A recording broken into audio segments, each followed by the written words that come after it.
জীবনটা একটা যুদ্ধ। আমার এই যুদ্ধটা ফেয়ার না। ফেয়ার না কি জন্য বলছি, জীবন যুদ্ধটা এক এক সময় এক একজনের সাথে এক এক রকম আচরণ করে। একজন কবি লিখছে বাংলাদেশের যে জন্ম হোক যথার্থতা, কর্ম হোক যথার্থ। এটার সাথে আমি একমত না। কারণ আপনার জন্ম যদি যথার্থতা হয়, আপনার কর্মটা মসৃণ হবে না। যেমন ধরেন, বিজ্ঞানী নিউটনের জন্ম যদি বাংলাদেশে হইতো, তাহলে বাংলাদেশে তো আপেল গাছ নাই। তার মাথায় কি পড়তো? হয়তো তাল পড়তো। তাহলে সে ওই জায়গাতেই মারা যেত, তারা বিজ্ঞানীগিরি করা লাগতো না।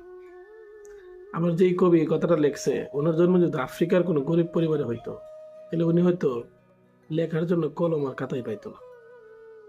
আবার আরেকজন কবি বলছে যে জন্মই অজন্ম পাপ। অর্থাৎ ওনার কাছে জীবনের যে পরীক্ষাগুলো হয়তো কঠিন, বা ওনার চোখে জীবনের যে কষ্টের কঠিন পরীক্ষাগুলো চোখে পড়ছে। এই জন্য আমার কাছে মনে হয় জীবনের পরীক্ষাটা ফেয়ার না। এক এক সময় এক একজনের সাথে এক এক রকম আচরণ করে। দেখবেন আপনার বাড়ির পাশে একটা ছেলে খুব মেধাবী, দারুণ মেধা নিয়ে জন্মগ্রহণ করছে। পরীক্ষার আগে অল্প স্বল্প পরে, পরীক্ষার দিন পরীক্ষা দেওয়ার পরে দারুণ একটা রেজাল্ট করে।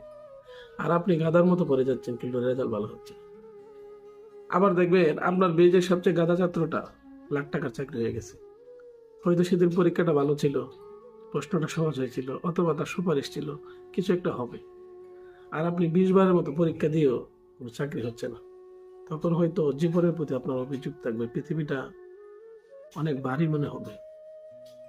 আমার কথা হলো, মানুষ জন্মগতভাবে সুখী, জন্মগতভাবে ধনী, জন্মগতভাবে মানুষ দুঃখী। আমরা ভূমধ্যসাগর পাড়ি দিয়ে ইউরোপে যাওয়ার জন্য স্বপ্ন দেখি। আর অনেক মানুষের জন্মই তো ইউরোপে।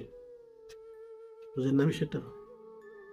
ধরেন, আপনি অনেক চেষ্টা করছেন কিছু টাকা পয়সা জমানোর জন্য।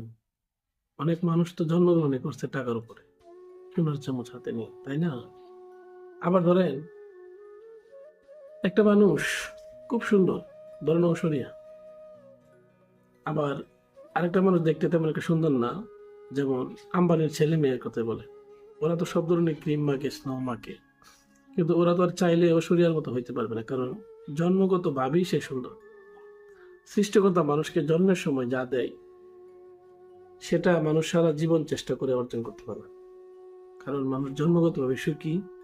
অনেক মানুষ ভাগ্যের উপর বিশ্বাসী না, কিন্তু আপনি দেখেন, সৃষ্টিকর্তা জন্মের সময় আপনার ভাগ্যে যা দিছে, ধরেন আপনার জন্ম হয়েছে রাষ্ট্রপতি বা প্রধানমন্ত্রী ফ্যামিলি, সেই জায়গাতে তো আর আপনার নেতাদের পিছিয়ে ঘুরতে হবে না।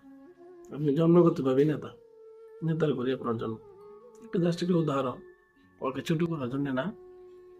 এই জন্য বলি, পৃথিবীর প্রায় সব মানুষ জন্মগত ভাবে সুখী, জন্মগত ভাবে দুঃখী। চেষ্টা করে যে দু একজন কর্মের কারণে উঠছে, সেটা সামান্য। সামান্য কিছু দিয়ে উদাহরণ দেওয়া যায় না। ব্যতিক্রম কিছু মানুষ থাকবে,